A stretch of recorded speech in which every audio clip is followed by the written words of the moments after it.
Merhaba sevgili dostlar. Bugün size öyle bir hikaye anlatacağım ki, aşk, ihanet, kahramanlık, tanrıların oyunları. Kısacası, antik dünyanın en ünlü destanı, Truva Savaşı. Bin gemi, binlerce asker, tanrıların bile karıştığı o büyük savaş. Ama bakın, bu savaş öyle toprak ya da ganimet yüzünden çıkmadı. Aslında her şey bir elma yüzünden başladı. Evet, yanlış duymadınız. Hani bazen bayramda küçük bir tartışma çıkar, bütün akrabalar küser ya. İşte bu seferki tartışma bütün Yunan dünyasını ateşe attı. Öncelikle şunu söyleyelim. Truva, bugün Türkiye'de Çanakkale'de bulunan antik bir şehir. Bugün Çanakkale'ye yolunuz düşerse bu efsanevi savaşın izlerini görebilirsiniz. Hikayemiz Truva kralı Priamos'un sarayında başlıyor. Kraliçe Hekabe bir gece korkunç bir rüya gördü. Karnından çıkan bir alev bütün şehri yakıp kül ediyordu. Kehanetçiler rüyayı şöyle yorumladı. Doğacak çocuk Troya'nın felaketine sebep olacak. Bebek doğdu. Erkekti. Adını Paris koydular. Ama acı bir karar alındı. Dağa bırakılacak, orada ölecekti. Ama kaderden kaçılmaz. Çobanlar Paris'i buldu, büyüttü. Paris kendini sıradan bir çoban sandı. Oysa aslında Truva'nın kayıp prensiydi. Bir gün Yunan tanrılarının büyük düğünü vardı. Deniz tanrıçası Thetis evleniyordu. Tüm tanrılar davetliydi. Ama bir tanrıça çağrılmamıştı. Eris, kavga ve kaosun tanrıçası. Hani düğüne kavga çıkaracak akrabayı çağırmazsınız ya. İşte öyle. Ama Eris davet edilmediğini öğrenince öyle bir sürpriz yaptı ki bedelini bütün dünya ödedi. Eris elinde altın gibi parlayan bir elma ile düğüne girdi. Bu elma en güzel olana ait olacak. Üç tanrıça aynı anda elmaya uzandı. Hera, evliliklerin ve kraliçeliğin tanrıçası. Athena, bilgelik ve savaş stratejisinin tanrıçası. Afrodit, aşkın ve güzelliğin tanrıçası. Şimdi düşünün, üç güçlü tanrıça aynı anda ben en güzelim diyor. Yanlış bir şey söylerseniz, karar Zeus'a bırakıldı. Zeus, tanrıların kralı ama o bile bu işe girmek istemedi. Buna bir ölümlü karar versin dedi ve gözler Paris'e çevrildi. Üç teklif geldi. Hera, krallıklar senin olacak. Athena, zafer ve bilgelik senin olacak. Afrodit, dünyanın en güzel kadını senin olacak. Paris aşkı seçti. Elmayı Afrodit'e verdi ve böylece Truva'nın kaderi çizildi.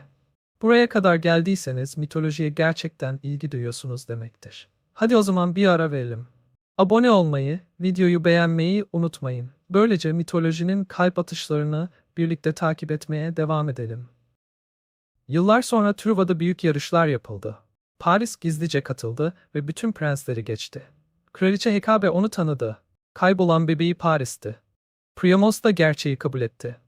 Paris, Truva'ya prens olarak geri döndü. Saray sevinçle çalkalandı. Ama Hekabe'nin kalbinde hala o rüyanın gölgesi vardı. Acaba bu dönüş bir kurtuluş mu yoksa felaketin başlangıcı mıydı? Paris, ağabeyi Hektor'la birlikte Sparta'ya elçi olarak gitti. Sparta kralı Menelaos onları büyük misafirperverlikle karşıladı. Ama Paris orada Helena'yı gördü. Helena'nın güzelliği sabah güneşi gibiydi. Afrodit'in vaadi artık gerçekti. Paris'in gözleri Helena'dan bir daha ayrılmadı. Ve bir gece Menelaos uzaktayken Paris Helena'yı yanına aldı. Gemiler sessizce limandan ayrıldı. Sabah Menelaos döndüğünde Helena yoktu. Öfkeyle haykırdı. Yeminlerinizi hatırlayın. Helena'yı geri almak için Truva'ya gideceğiz. Böylece Yunan dünyası birleşti. Başkomutan Agamemnon önderliğinde 1000 gemi Truva'ya doğru yola çıktı.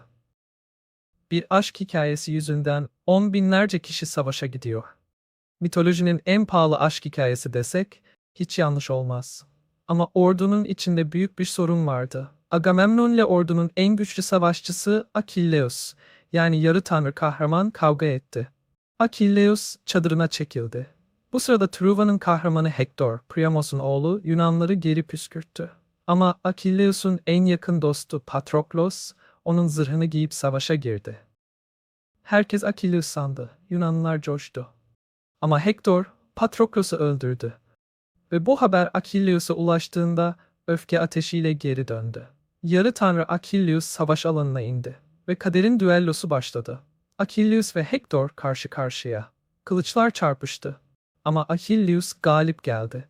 Hector yere düştü. Son nefesinde cesedinin ailesine verilmesini istedi.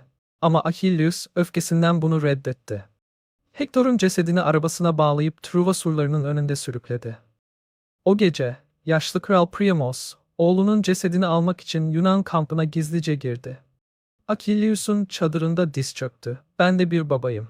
Oğlumu bana ver." Ve Achilleus'un kalbi yumuşadı. Hector'un cesedini teslim etti. Truva halkı gözyaşları içinde kahramanına veda etti. Ama Achilleus'un da kaderi yakındı. Paris, Tanrı Apollo'nun yardımıyla okunu gerdi. Ve ok, Achilleus'un tek zayıf noktasına, topuğuna saplandı. Yarı tanrı yere yığıldı. Dünyanın en güçlü savaşçısı böyle öldü. Yıllarca süren savaşın sonunda Yunanlılar yeni bir plan yaptı. Odysseus'un aklıyla dev bir tahta at inşa ettiler. Askerler içine saklandı. Truvalılar atı zafer hediyesi sandı ve şehre taşıdı. Gece olunca askerler dışarı çıktı, kapıları açtı ve Truva alevler içinde düştü. Bir aşk yüzünden başlayan savaş, bir uygarlığın yıkımıyla sona erdi. Ve başlangıçta da söylediğim gibi, Truva, bugün Türkiye'de, Çanakkale'de. Oraya giderseniz antik Truva'nın kalıntılarını görebilir, bu destansı savaşın izlerini hissedebilirsiniz. Adeta tarihle ve mitolojiyle yan yana yürürsünüz. Yani Truva atı sadece kitaplarda değil, gerçekten Çanakkale'de sizi bekliyor.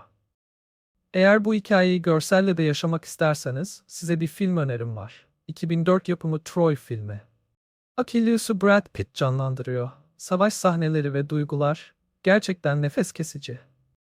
Tabii filmde bazı şeyler mitolojiyle birebir aynı değil ama efsanenin heyecanını yaşamak için mutlaka izlenmeli. İşte Truva Savaşı'nın destanı. Bir kehanetle başlayan, bir aşk yüzünden büyüyen, kahramanlıklarla ve ihanetlerle yazılan bir hikaye. Ders şu, tanrıçaların kavgasına bulaşmayın. Yoksa sonuç 10 yıl sürecek bir savaşa kadar gidebilir. Peki sizce hangisi daha güçlüdür? Aşk mı, güç mü, yoksa bilgelik mi? Yorumlara bekliyorum. Bakalım siz Paris'in yerinde olsaydınız hangi tanrıçayı seçerdiniz? Eğer bu büyüleyici yolculuğu sevdiyseniz kanala abone olmayı ve videoyu beğenmeyi unutmayın. Çünkü mitolojide daha anlatacak çok hikaye var.